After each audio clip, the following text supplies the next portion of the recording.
The YouTube channel Life of Luxury has become a hallmark of internet horror storytelling, blending mockumentary realism with unsettling psychological tension. Each episode follows a familiar structure: a cry for help, an investigation, and a confrontation with something inexplicable. But what makes the channel distinctive is not just its creepy content, it's the way it stages fear through intimacy. Rather than relying on overt gore or jump scares, Life of Luxury specializes in the uncanny, the kind of horror that hides in domestic spaces, in faces that seem familiar but somehow wrong, and in the quiet moments before terror strikes. Its stated mission, helping people who are experiencing strange or paranormal events, functions both as a plot device and as a subtle parody of paranormal investigation culture on YouTube. In We Found a Stalker in the Vent, this premise takes an especially claustrophobic turn.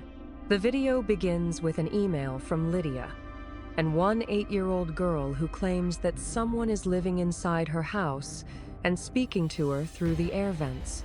She sounds frightened, but also desperate to be believed.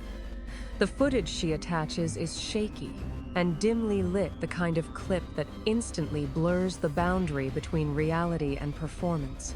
From the start, the video plants its seed of unease.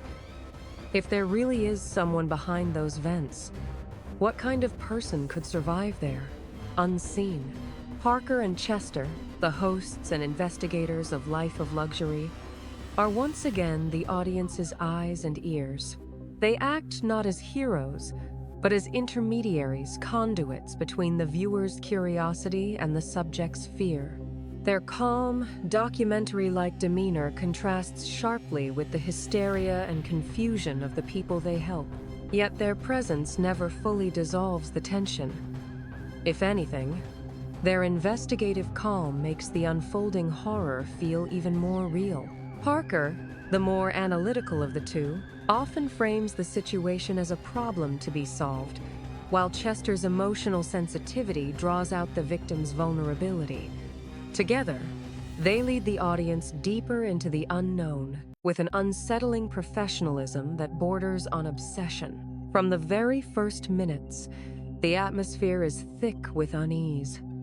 The lighting is dim, the air feels heavy, and Lydia's trembling voice fills the silence like an echo in an empty house. The camera lingers on hallways and walls, as if something or someone might be hiding just beyond sight. Through this framing, the video subtly raises its central question: is Lydia truly haunted by a stalker, or is she haunted by her own loneliness? By the time Parker and Chester arrive at her home, the tension has already taken root. The house itself becomes a character, a closed, suffocating environment where every sound carries weight. What begins as a simple investigation soon transforms into an exploration of human fragility, fear, and isolation. The tone is one of creeping dread rather than shock, suggesting that the real horror may not lie inside the vents, but within the human mind that listens to them. When Parker and Chester arrive at Lydia's home, the mood instantly shifts from cautious curiosity to quiet dread. The house itself feels almost alive. A pale yellow glow from weak bulbs, long shadows stretching across bare walls, and the faint hum of the ventilation system echoing in every room. The air seems stagnant, as if the house has been holding its breath. This environment is not merely a backdrop, but a reflection of Lydia's psychological state. She is trapped, watched, and unsure where the danger truly lies. Lydia appears fragile from the first moment she greets them. Her hands fidget, her voice wavers, and her eyes dart toward the walls as though she expects a whisper to emerge at any second. The camera lingers uncomfortably on her face, emphasizing her exhaustion and paranoia. She tells them about the voice that talks to her from inside the vent, sometimes whispering her name, sometimes asking if she's awake. Her story is delivered not with hysteria, but with trembling conviction, the kind that makes her both believable and tragic. Parker and Chester respond with their usual balance of professionalism and unease. Parker takes on the role of the rational investigator, questioning Lydia's perception while remaining outwardly calm. Chester, in contrast, displays genuine concern, occasionally glancing nervously toward the dark corners of the house. This dual dynamic, skepticism versus empathy, becomes one of Life of Luxury's strongest narrative devices. Through their contrasting reactions, the viewer is invited to inhabit both the rational and emotional responses to fear. The cinematography deepens this psychological interplay. The camera often frames the characters from low angles or tight spaces, as though the viewer, too, is peering from inside the vents. The lighting is dim but not purely dark. Instead, it flickers, revealing just enough to keep the imagination alive. Sound plays a crucial role. Faint rustling behind walls, the creak of floorboards, and the hollow resonance of Lydia's house create a layered soundscape of anxiety. The editing deliberately avoids clean transitions, allowing moments of silence to linger long enough to unsettle. Throughout this sequence, the house itself feels like a presence not haunted by ghosts, but by the residue of human fear. Every vent grill becomes an eye, every shadow a possible intruder. Lydia's insistence that he talks to me through there transforms the mundane architecture of the home into a network of dread. The idea that someone could live unseen within the same walls that are supposed to protect you taps into one of humanity's oldest fears: the violation of safety and privacy within one's own space. Psychologically, this section raises a haunting ambiguity. Who should we fear more? The unseen man, or Lydia's deteriorating sanity? The camera gives no answer, lingering instead on the claustrophobic silence between them. Parker's skeptical glances and Chester's nervous empathy reflect the tension between disbelief and compassion. By grounding the fear in ordinary domestic spaces, Life of Luxury blurs the line between horror fiction and documentary realism. By the end of this sequence, the viewer is not only aware of Lydia's isolation, but is drawn into it. The investigators, though present, cannot save her from the paranoia that has already infected the air. The home, the vents, even the silence, all become extensions of her terror. What should be a place of rest now feels like a cage built from her own anxieties, setting the stage for the horror yet to come. As night falls inside Lydia's home, the illusion of normality disintegrates. The camera's perspective tightens, the lighting grows colder, and silence becomes its own form of menace. The first strange discovery, an apple core and half of a boiled egg hidden inside the vent, is both absurd and terrifying. These are not the props of a ghost story, but of survival. Someone, somewhere, has been eating and hiding within the very structure of Lydia's home. What was once her private space now feels shared, even invaded. This moment marks a tonal shift.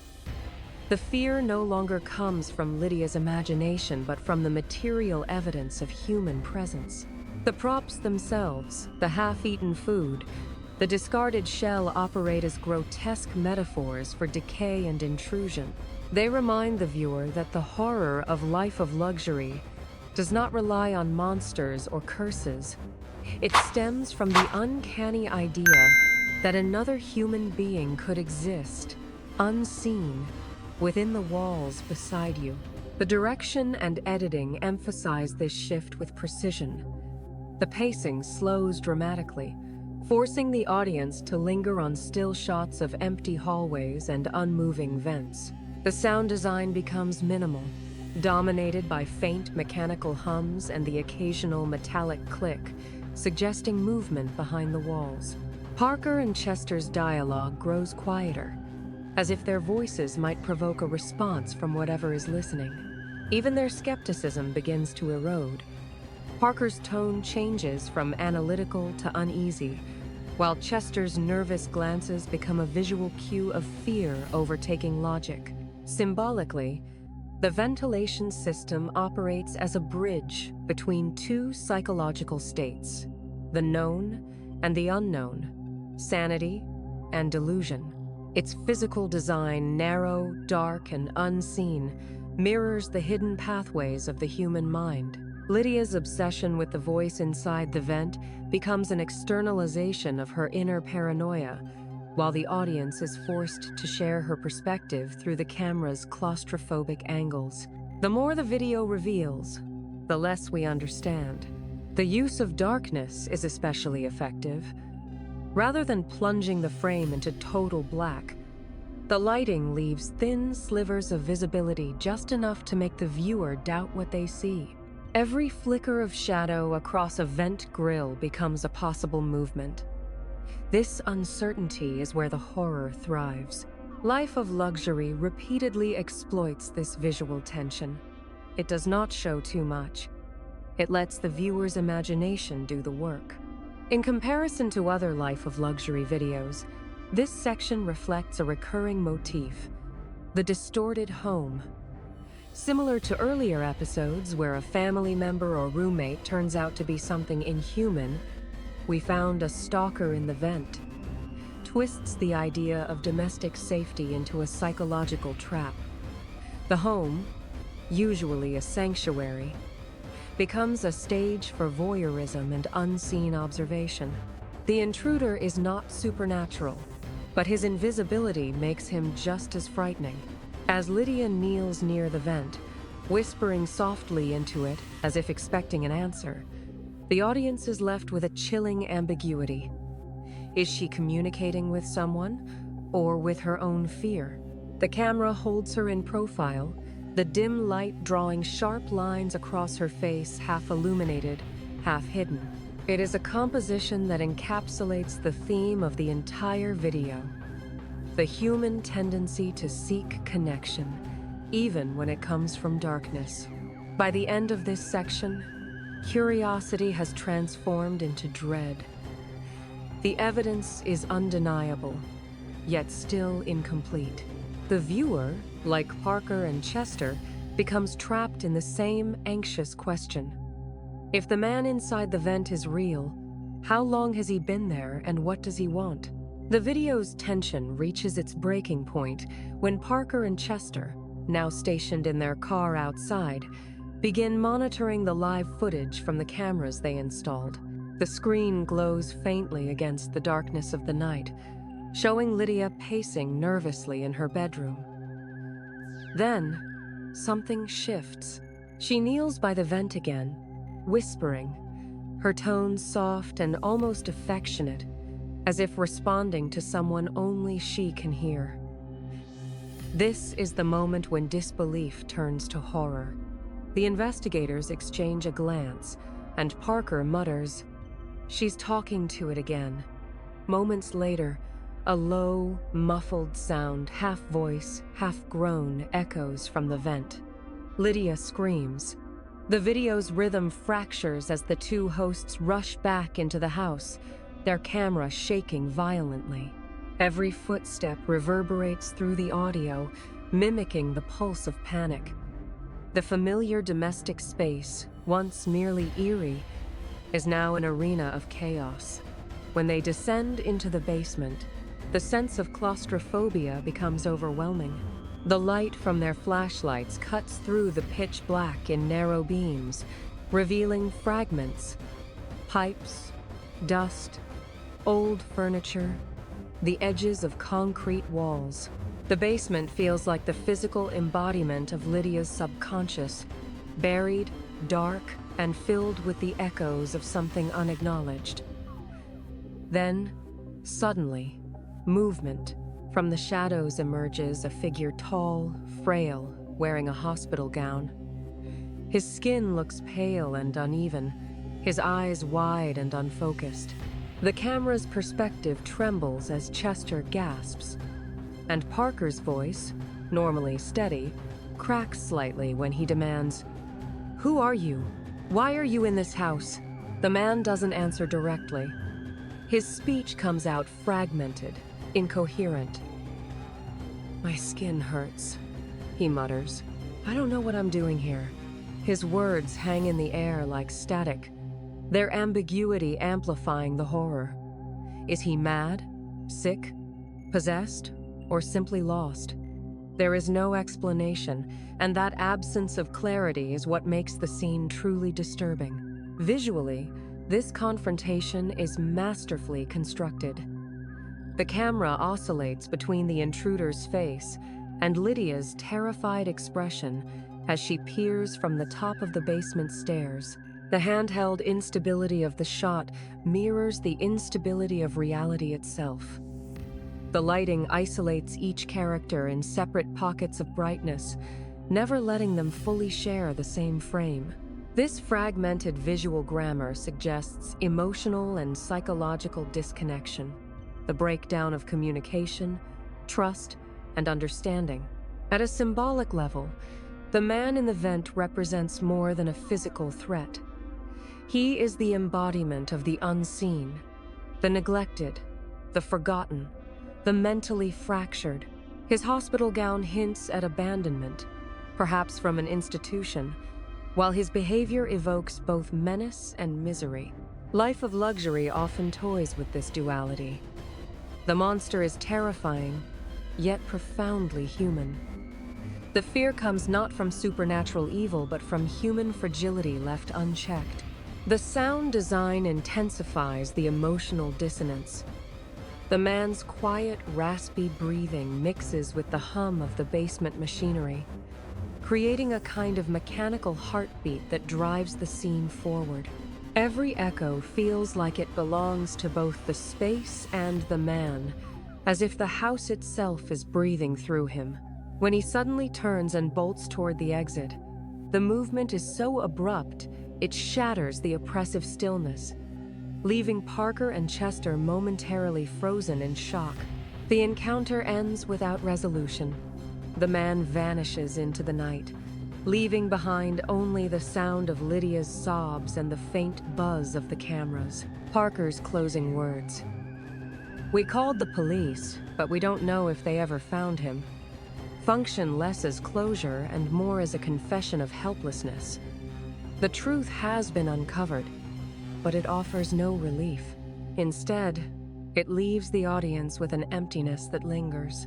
In that emptiness lies the video's psychological core. The stalker, the vent, and the house are all reflections of a single haunting theme: the coexistence of danger and loneliness within human spaces. By the end of this sequence, we no longer know which is more frightening, the man who lived in the walls, or the silence that remains after he's gone. What follows the discovery in the basement is a sequence of raw panic, the collapse of all composure.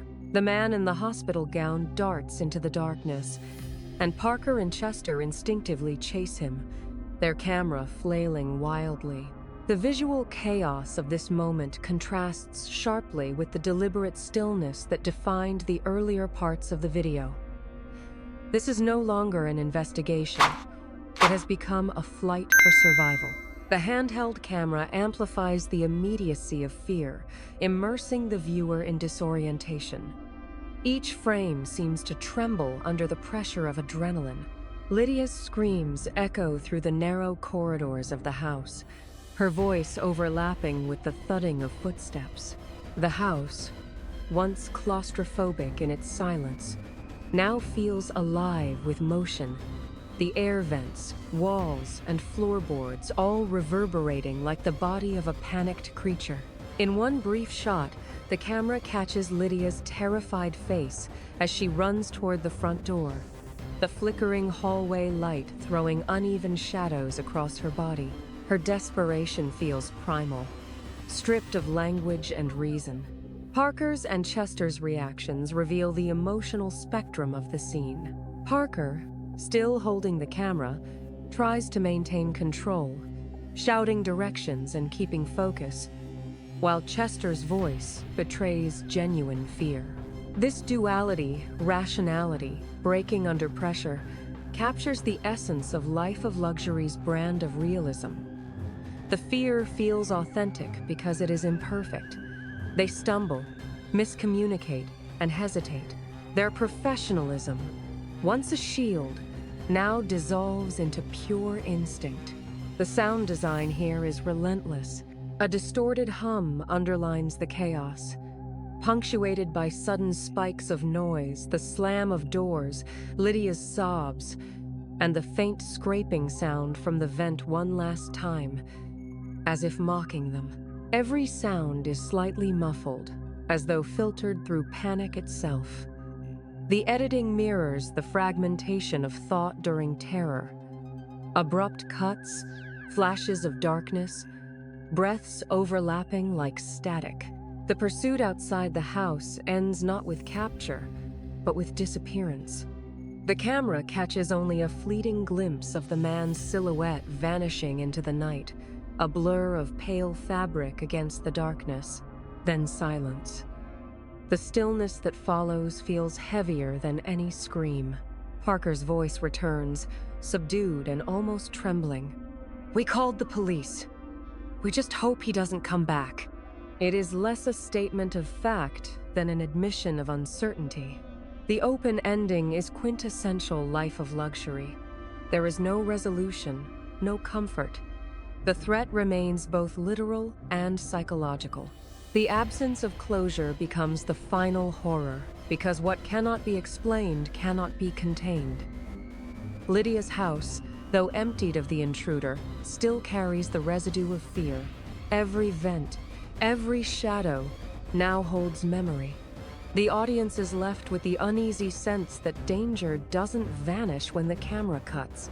It merely retreats, waiting. Emotionally, the escape sequence also exposes the underlying humanity of the investigators. Beneath their roles as documentarians of fear lies genuine vulnerability. Parker's brief glance at Lydia, his voice cracking slightly as he assures her, "You're safe now," betrays the hollowness of that reassurance. There is no true safety when the boundaries of home have already been violated. From a thematic perspective, this ending reinforces Life of Luxury's exploration of creepy realism horror that thrives not on the supernatural, but on the possibility of the real. The stalker in the vent is terrifying precisely because he could exist. The video ends where most horror films would begin. After the escape, when the silence returns. The fear lingers not in what was seen, but in what remains unseen. By the final shot, the static camera panning across the empty living room, the viewer becomes complicit in Lydia's lingering dread. We, too, start listening for sounds in the walls. The nightmare is no longer hers alone. It has spread to the audience, carried through the vents of imagination. At its core, We Found a Stalker in the Vent is not simply a horror video, it is an allegory for isolation, voyeurism, and the quiet madness bred by loneliness. The narrative's strength lies in its restraint. By keeping the intruder human rather than supernatural, Life of Luxury forces viewers to confront a more disturbing idea: that evil can be ordinary, fragile, and close. The man in the vent is not a monster from folklore. He is a symbol of society's unseen, those who exist in the margins, forgotten, perhaps once cared for and then abandoned. This humanization of horror makes the video's fear more psychologically resonant. The stalker's hospital gown hints at vulnerability, a person who might once have been sick, mistreated, or displaced. His existence within the walls, sustained by scraps of food and fragments of attention from Lydia, mirrors the parasitic relationships born out of desperation and neglect. He is horrifying not because he is inhuman, but because he reflects what happens when humanity is stripped of care and identity. Lydia, too, embodies a kind of fragility. Her terror at the voice in the vent speaks to the human need for recognition. Whether or not she initially imagined the voice, her willingness to engage with it reveals a longing for connection. A need so deep it blurs the line between companionship and danger. In this sense, the Stalker and Lydia are mirror images, both lonely, both trapped in the same structure, both listening for signs of life in the darkness. From a cinematic standpoint, the video demonstrates a remarkable balance between realism and surrealism. The use of handheld cameras, low-key lighting, and documentary-style dialogue mimics reality TV and true crime footage, lending the narrative authenticity. Yet, within that realism, the pacing and imagery evoke dreamlike disquiet. The slow zooms toward empty vents, the long silences, and the refusal to explain what the intruder truly wants all create a lingering sense of mystery that stretches beyond the frame. Thematically, Life of Luxury touches upon modern anxieties surrounding privacy and surveillance. The vent, functioning as both a hiding place and a communication channel, becomes a potent symbol. It is a space of intrusion and intimacy, a reminder that in a world of cameras, microphones, and thin walls, we are never truly alone. The Stalker's whispers echo the unseen presence of the internet itself, a medium through which strangers observe, speak, and haunt one another. Comparisons can be drawn to films like Barbarian, 2022, and The People Under the Stairs, 1991, both of which explore the terror of domestic invasion and the unseen lives that exist beneath or within the home. However, Life of Luxury diverges by grounding its horror in emotional realism rather than spectacle. Its fear is quieter, more intimate, built not on gore but on empathy turned sour. What makes the video compelling is this emotional duality. The viewer oscillates between fear and pity, afraid of the Stalker, yet unable to ignore his pain. This emotional conflict is central to the Life of Luxury ethos. Horror as a mirror for compassion's failure. Parker and Chester's detached professionalism highlights how modern society observes suffering without truly understanding it. Their closing line, "We hope he doesn't come back," encapsulates this distance. It is an attempt at resolution that conceals avoidance. They leave the site, but the problem remains. Ultimately, the meaning of "we found a stalker in the vent" lies not in uncovering who the stalker is, but in confronting what he represents. He is the embodiment of everything people push out of sight. Trauma, neglect, madness, now returning through the vents to remind us of what we refuse to see. The video's horror, then, is not external but existential. The fear of realizing that the walls we build for safety may already contain what we fear most. Watching "We Found a Stalker in the Vent" feels like being drawn slowly into someone else's nightmare, one that never quite ends when the screen fades to black. What makes this episode linger isn't shock value or visual horror, but its emotional precision. It captures fear not as an event, but as a condition, a quiet, persistent pressure that seeps into ordinary spaces and turns them strange. I found myself unsettled not during the chase or the screams, but in the still moments. The low hum of the vent, the flicker of the hallway light, Lydia whispering into the dark as if it might answer her back. Emotionally, the video left me with a mix of dread and sympathy. Lydia's fear is palpable, yet beneath it lies a tenderness, a desperate desire to be understood. Her dialogue with the vent felt both tragic and intimate, like a person talking to the echo of her own loneliness. The Stalker, too, evokes conflicted emotions. repulsion and pity coexisting uneasily. His line, "My skin hurts," became for me a haunting refrain, the voice of pain that doesn't know where it belongs. From a technical standpoint, the video exemplifies the strengths of Life of Luxury's minimalist production style. The handheld cinematography enhances the illusion of authenticity, while the use of dim, uneven lighting maintains a visual texture of unease. The editing is sparse but deliberate. Every pause feels like a breath held too long. The sound design deserves particular praise. The subtle layering of mechanical hums, distant thuds, and whispered static transforms the house into an auditory labyrinth.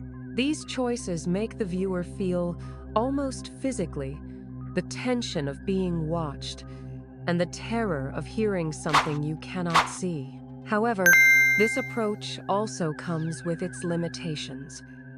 The performances occasionally border on theatrical, breaking the illusion of realism.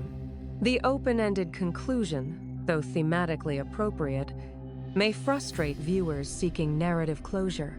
Yet, I would argue that this ambiguity is exactly what keeps the video powerful. Life of Luxury operates best when it refuses to explain, when it lets the unknown remain unknown. What stands out most is how the video blurs empathy and fear. Instead of treating its monster as a simple villain, it portrays him as a fractured reflection of humanity's darker side, the part that hungers for connection but only knows how to invade. The true horror is not that someone might be living inside your walls. It's that you might recognize a part of yourself in them. For me, We Found a Stalker in the Vent succeeds because it uses horror not to distance the audience from fear, but to pull them into it. It makes us listen to the silence between words, to the invisible spaces we usually ignore. Even after the credits roll, I found myself glancing toward the corners of my own room, wondering what I would hear if I pressed my ear to the vent. In the end, this video is more than a story about intrusion. It is a meditation on human vulnerability, on how easily our homes, our minds,